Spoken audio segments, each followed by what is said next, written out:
I'm Alex Morash, and let's queer up drag culture. Florida Attorney General targets Christmas drag show, calls it anti-Christian. Florida Attorney General James Oosmeyer is calling on the city of Pensacola to cancel a drag queen Christmas, labeling the production as allegedly demonic and sexually explicit, even though it's restricted to adults 18 and older. The show is hosted by RuPaul's Drag Race alum Nina West and scheduled for December 23rd at the Pensacola Saenger Theater and features performers Lexi, Bosco, Shea Coulee, Jules Sparkles, Crystal Method, Susie Toot, Brooklyn Heights, and Lyda Butthole Collins. Oosmeyer's Twitter post said, quote, 2 days before Christmas, Pensacola will host a demonic, sexually explicit drag show at the city-owned Saenger Theater, end quote. He accused the city of, quote, performing obscenities that denigrate its residents and expose kids to harmful content, or as I call a good time. In a letter to the Pensacola City Council, Oosmeyer said the performance is anti-Christian and warned that, quote, men dressed as garish women in demonic costumes will be engaged in obscene behavior mere feet away, unquote, from the city's Winterfest. Performer Lexi dismissed the claims as misinformation. Now, all fun aside about the Satanism and you know, the garish women. I love a good garish woman. I do want to say, there is a disturbing trend in Florida with this sort of crap. You know, this started in Miami Beach when they wanted to block a theater that was city-owned, that had the Oscar-winning documentary of the year. That was somehow a controversy.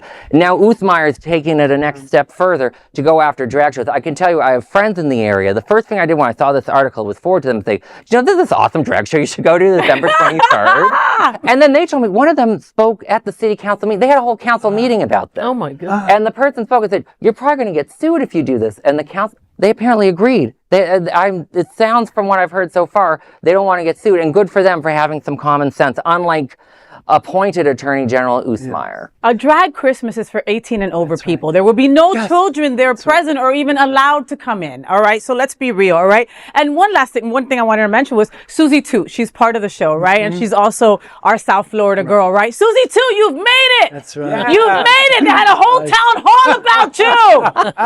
Well, James Oosmeyer, who is essentially Pam Bondi, but with a much smaller cock, he probably sits by his princess phone waiting for the orange malignancy to call and offer him a job. He's just jealous that he wasn't asked to be part of the Drag Queen Christmas, as he's better known in Tallahassee by his drag name, Hope Florida. Greg.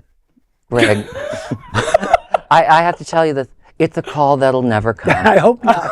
They could all benefit from a good drag show. I agree. Let's be honest, you know. But you know, I mean, have they actually watched, like, you know, drag? Have they seen Drag Race? That's why they can benefit from it. Because to call it demonic, sexually explicit, men dressed as garnished women. First of all, you know, in any type of theater or anything like that, you know, from the Shakespearean back before, men always dressed as women in costumes. So this is garbage. Do you know who has seen drag out of the group we mentioned? Donald Trump performed with Rudy Giuliani in drag. They know what drag is. They weren't afraid of it before. Right. And they made some ugly now drag it queens. fits their narrative. I know. Woo, they were ugly. Well, there is no other queer nonprofit media platform like this in the entire world. Support our LGBTQ stories by sharing them and subscribing to Queer News Tonight.